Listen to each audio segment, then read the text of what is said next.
દૂધીનો હલવો બનાવવા માટે આપણને જોઈશે 1 કિલો દૂધી એકદમ સરસ કૂણી લેવાની, જેથી હલવો પણ ખૂબ જ સરસ બને. તો અહીંયા આગળ દૂધીને મેં છોલીને ઠંડા પાણીની અંદર ઉમેરી છે, જેથી દૂધી કાળી ના પડે. તો આ ટિપ્સથી તમારે દૂધીને છોલી નાખવાની છે અને તરત જ એને ઠંડા પાણીમાં ઉમેરી દેવાની છે. પછી આપણે દૂધીને છીણી લેવાની છે. તો અહીંયા આગળ તમે છીણી લઈ લીધી છે. તો આ રીતે આપણે એને છીણી લઈશું અને અહીંયા આગળ દૂધીને આ રીતે છીણી લેવાની છે. અહીં આગળ તમે જોઈ શકો છો કે મેં જે વધારે વ્હાઈટ બીવાળો પાર્ટ છે તે નથી ઉમેરતી. આમ તો દૂધી કૂણી જ છે તો બહુ વધારે બી નથી, એટલે ખૂબ જ ઓછો વ્હાઈટ પાર્ટ નીકળશે. દૂધી છીણાઈ જાય એટલે તરત જ ઠંડા પાણીમાં ઉમેરી દેવાની, જેથી દૂધીનું છીણ એકદમ ફ્રેશ રહે, બિલકુલ કાળી ના પડે. અહીં આગળ બધી દૂધીને મેં છીણી લીધી છે. દૂધીને આપણે છીણતા હોય એટલે થોડો સમય લાગે, એટલે આ રીતે થોડું ઠંડા પાણીમાં ઉમેરવાથી દૂધી ફ્રેશ રહેશે. તો તમે પણ આ ટિપ્સ જરૂર ફોલો કરજો. હવે જ્યારે હલવો બનાવવાનો હોય તો ત્યારે દૂધીમાંથી બધું પાણી કાઢી નિતારીને પછી એને કઢાઈમાં ઉમેરવાનું છે. તો અહીં આગળ આપણે એક કઢાઈને ગરમ કરવા મૂકી દીધી છે. ગેસની આંચ અહીં આગળ આપણે મીડિયમ રાખવાની છે. અહીં આગળ આપણે ફૂલ ફેટવાળું દૂધ લેવાનું છે. અહીં આગળ આપણે 1 લીટર જેટલું દૂધ લીધું છે. આપણે માવો નથી ઉમેરવાના એટલે આપણે દૂધ ઉમેરીશું. આપણે માવો નથી ઉમેરવાના એટલે અહીં આગળ મેં દૂધ લીધું છે. ગેસની આંચ મીડિયમ કરી છે. હવે જે દૂધી છીણીને રાખેલી છે એમાંથી બધું પાણી નિતારીને 2 હાથેથી દબાવીને નિતારી અને બધી દૂધી એડ કરી દેવાની છે. તો અહીં આગળ મેં બધી દૂધી એડ કરી દીધી છે.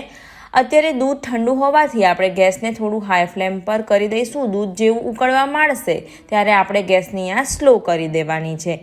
દૂધી ઉમેર્યા પછી સારી રીતે મિક્સ કરી લઈશું અને વચ્ચે એને હલાવતા રહીશું.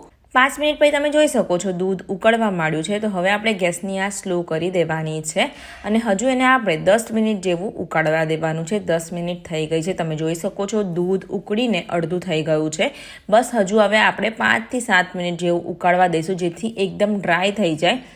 તો જો તમારે માવો ઉમેરવો હોય તો તમારે દૂધીમાં દૂધ નહીં ઉમેરવાનું, એમનેમ જ એને થવા દેવાની. દૂધીમાં પાણી રહેલું હોય એટલે એમાં જ તમારે સોફ્ટ થઈ જશે ને પછી એકદમ કોરું થઈ જાય તો તમારે માવો પણ તમે ઉમેરી શકો છો.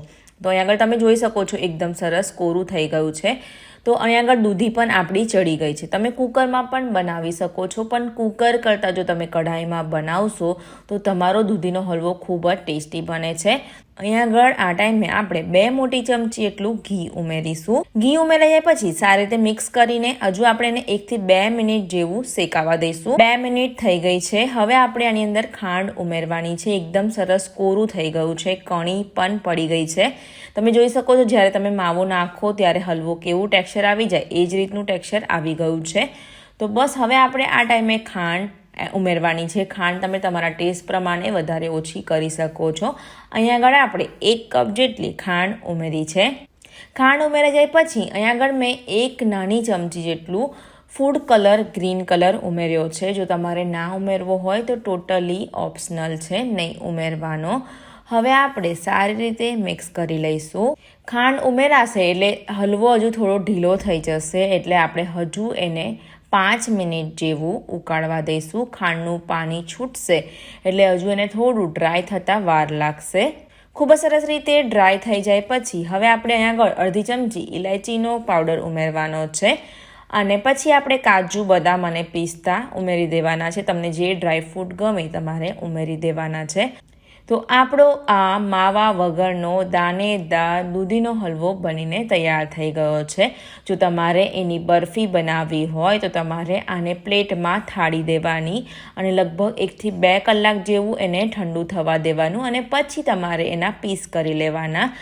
તો ગરમા ગરમ દૂધીનો હલવો બનીને તૈયાર છે. તમે પણ આ રીતે બનાવશો તો તમારો હલવો પણ એકદમ સ્વાદિષ્ટ બનશે. તો જરૂરથી બનાવજો આ રેસીપી સારી લાગી હોય તો નીચે લાઈક કરજો, શેર કરજો, અમારી યુટ્યુબ ચેનલને સબસ્ક્રાઈબ કરજો, બેલ આઇકનને જરૂરથી ક્લિક કરજો. મળીશું એક આવી જ નવી રેસીપી સાથે. ત્યાં સુધીને આવજો.